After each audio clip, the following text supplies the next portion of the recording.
Hi and welcome back to Sick Money, where we discuss all things related to finance.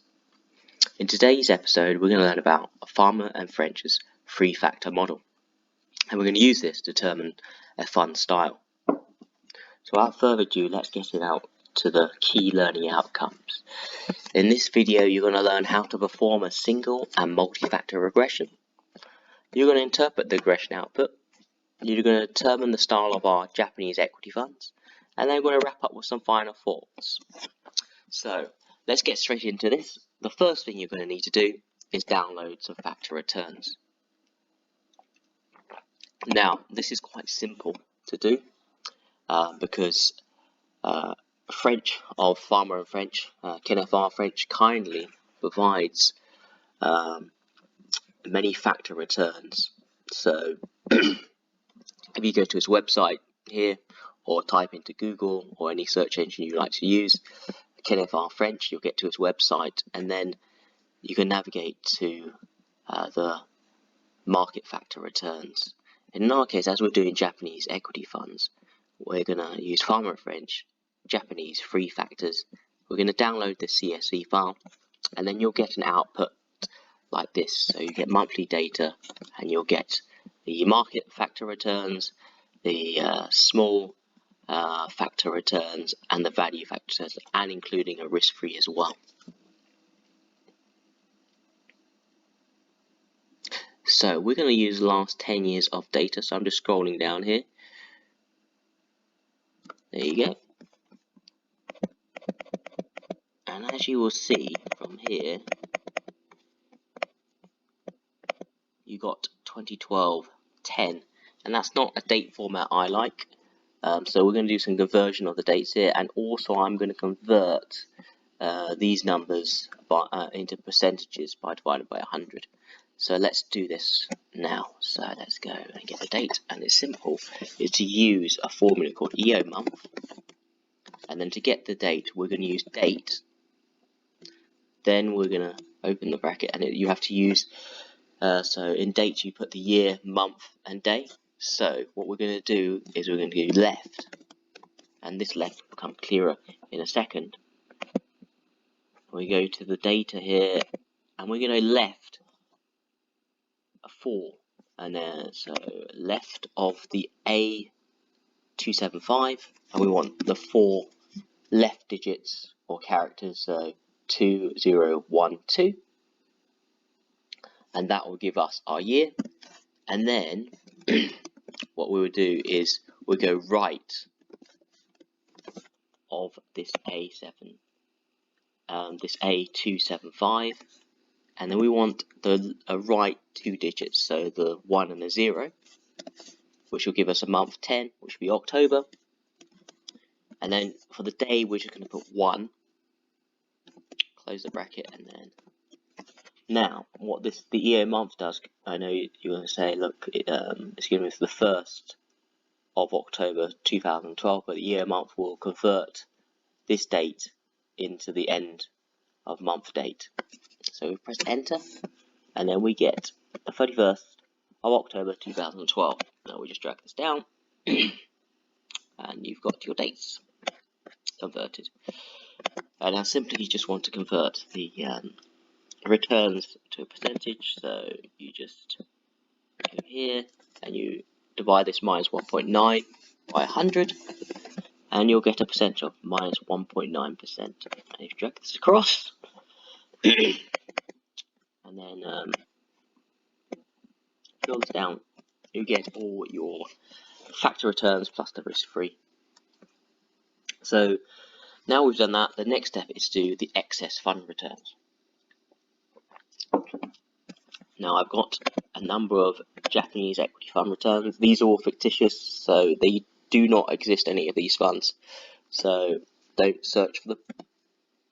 But we've got the Grande Japan Small Value Alpha Fund, the Tony Japan Select Small Value Fund, the Galaxy Japan Triple Alpha Small Cap Value Fund. That'll be an interesting one to analyze, given it's got Triple Alpha, the Hill Japan Small Cap Value Alpha Fund, and the Pearl Japan small value alpha fund.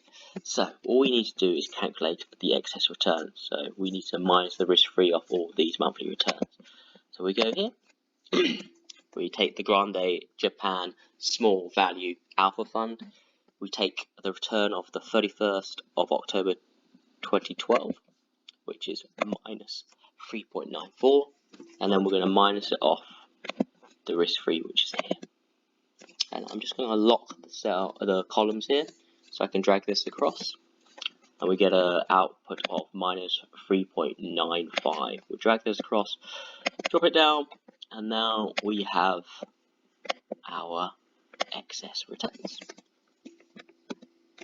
So we'll copy this, and then we'll paste this into this section here. So now we've got all the inputs we require to do a single factor regression and a multi-factor regression. Pardon me. So let's get into this. So the first thing I'm going to do is I am going to drag two things I have done a screenshot of, because for some reason when I record these videos it doesn't show the pop-ups. So let's go here. And what you're going to do is you go to data here, and you'll scroll across here and you'll see a thing called data analysis. This will then pop up here. You'll scroll to regression, you'll press OK. Then, pardon me, we have to put a number of inputs in. So the first input is the Y range, which is going to be your fund excess return. So in our case here we do the Grande Japan small value. So you put in I4 to I124. Now your X range, we're going to do a single factor regression first, which will be on the market factor. So then for the X range, we put in the market factor. So from C4 here, all the way to C124. And because we are including the labels here, so you know C4's got market minus risk-free, so market factor, and the I4 has got the name of the fund. We're going to select labels. We can choose our output here. So I'm going to choose column O and 4, and then we're just going to press enter, and then you'll get your regression output. So as we can see from the regression output, our single factor market factor is not really explaining a lot of the excess returns here. And what we've got is an intercept which is negative, and the beta coefficient from the market factor is 0.8. So what a lot of people do is then say, okay, pardon me there, sorry, I'm coughing a lot. It's getting winter time, and winter's coming, and I've caught a cold. So a lot of people use the CAPM, the single factor, and then it doesn't explain the excess returns. So what Fama French did was to say, look, there are other factors that can be used to explain an excess fund return, which could be a small factor and a value factor. And then effectively we're now going to do a multi-factor regression to include these two extra factors. So what you're going to be doing again is you're going to go data here. You're going to go to data analysis. This will appear, and what you're going to do is you're going to keep the Y, which is the Y range, which is the excess return for the Grande Japan small value alpha fund. But for the X range, instead of just choosing the market factor, you're going to expand this to E to include the market factor, the small factor, and the value factor. So a C4 to E124. And you just click this and then press OK here and overwrite any data if necessary. So now you can see the regression shows isolated returns are explained by these three factors. So let's go and look at these and also determine now the style of our funds from this regression, what it's indicating. So if we look here, we've got the coefficients here. So the intercept is the alpha. Let me just put that to a percentage to see a monthly percentage. So 0.02, nothing significant, and also the t-stats are not significant or p-value, but all the factors are significant here. So we've got a beta coefficient for the market factor of nearly 1. We've got a coefficient to the small factor of minus 0.8,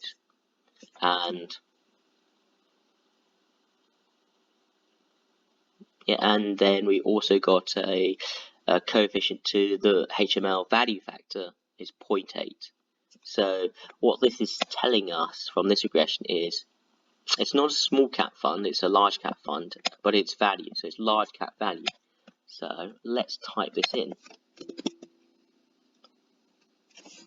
Let me just change the colours here so you can see it.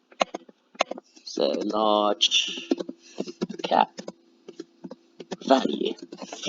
Unfortunately, if we went by the name of this fund, it's a small cap value, but actually it's acting as a large cap value according to this regression. So might be some style drift of this fund.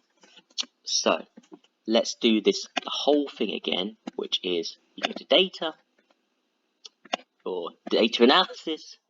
This window pops up, and then what you're going to do is change this Y input. So you've got your X range here, which is your market factor, your small factor, and your value factor. But all you need to do is change the excess return for the fund. And now we're going to look at the Tony Japan Select Small Value Fund. And so we just need to change that to J. So J4 to J124. And we hit OK and overwrite the data. Trust me, this data changed, and what we will, as we are determining the style from this regression, you'll see it definitely has changed. So the coefficient for the alpha is negative, so yeah, it's not really hasn't produced any alpha here. The coefficient for the market factor is 1. The coefficient for the small factor is 0.9, so this is showing it is a small cap fund, but the coefficient for the value factor is minus 0.7. So it's not really a value fund, more of a growth fund. So we've got here showing a small cap growth fund. So if we put here small cap growth, spelling, and again this fund could have style drift because it's supposed to be a small value, but really it's a small growth fund according to this regression. So there might be some style drift there. Let's see if we have any more luck. So again, we're just going to do the same. You're going to go data here, data analysis. You're going to see this data analysis thing pop up. Okay, choose the regression, and then you're going to change the Y input. So rather than for J for Tony Japan Select Small Value Fund, we're going to go for the Galaxy Japan Triple Alpha Small Cap Value Fund, which is in K. So K4 to K124 in here, and then we're going to get a new regression output. Pardon me, this cough is really getting to me now. So again, if we look at the alpha, it's negative.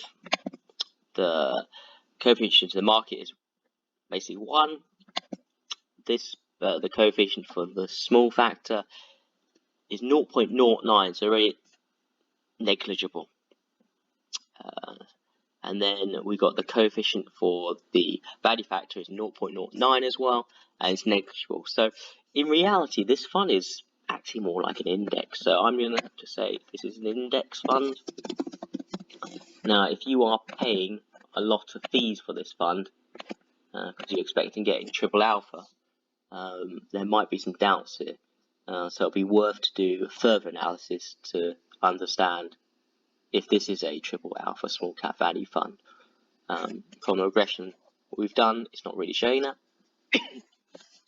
but you need to go and dig a little deeper to get some other reference points to and more evidence to show it's not doing what you're expecting it to do. So let's go and have another try at Hills Japan Small, and again we're going to do the same thing. Data analysis.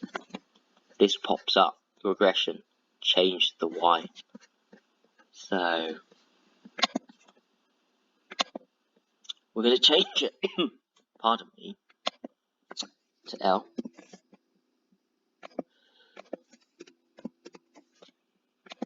And let's see what we got. Let's hope it's a small cap value fund. So the alpha is negative. Yes, so the coefficient to market factor is 1.1. And then the coefficient to the small factor is negative 0.8. So that's going to show that it is a large cap. And the coefficient to the value factor is minus 0.61. So this is really a large cap growth fund according to this regression analysis. So we're going to put it in here. Large cap.